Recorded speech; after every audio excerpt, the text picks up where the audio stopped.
guarding Bryant. Artest looking, gets it to Bryant. Bryant dribbling, has to put it up with the buzzer. Banks it in! He banks in the three! And the Lakers win the game!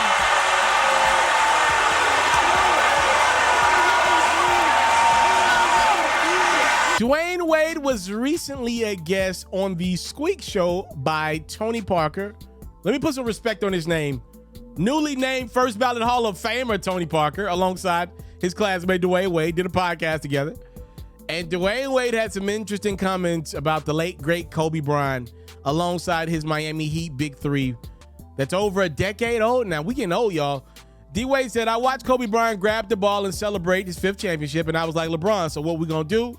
That was our summer of free agency. They were dominating. Kobe was winning all the rings. And Dwyane Wade said he told LeBron, I was like, hold on, now he got 5 and we got 1. Like, no. That changed the league. According to Dwyane Wade, it was Kobe Bryant winning championship number 5. This is not about the players, because NBA players always give it up to the late, great Kobe Bryant, even when he was here. This message is to media members on major networks. Oh, so Dwyane Wade is admitting that the Miami Heat Big Three, the most important era in basketball in the last 15 years, they got together because of Kobe. But y'all continue to let Kobe decline on y'all top 10 list, but 3 perennial Hall of Famers just admitted they got together based off what he was doing in the latter part of his prime. Oh!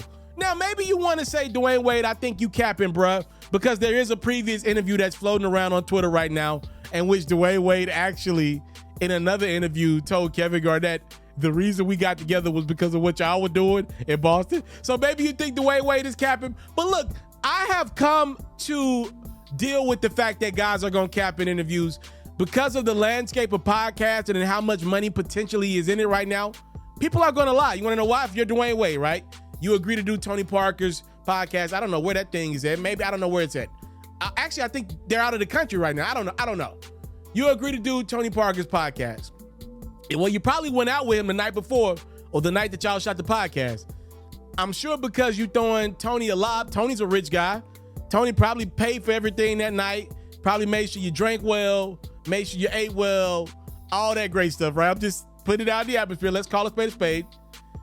You know, I ain't mad at you lying on a guy's podcast trying to give somebody some content that treated you well for the 3 days that you was in his neck of the woods. I ain't mad at that. Look, I don't like athlete-generated podcasts as it is. I already told y'all that. But I'm not mad at people getting on these podcasts lying. It's up to the talent, the interviewer, to hold people accountable, not the person lied. People gonna lie in interviews if you let them. If I realize I'm gonna get away with the lie, then oftentimes in life people gonna lie. That ain't nothing surprising to me.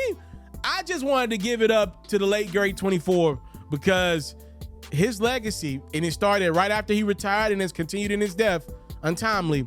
We have seen people just act like Kobe was just a really good shooting guard. They try to act like he was just a hair above Dwyane Wade and James Harden, but miles below Michael Jordan. And the Kobe Bryant that I saw was closer to Michael Jordan than he was far from him.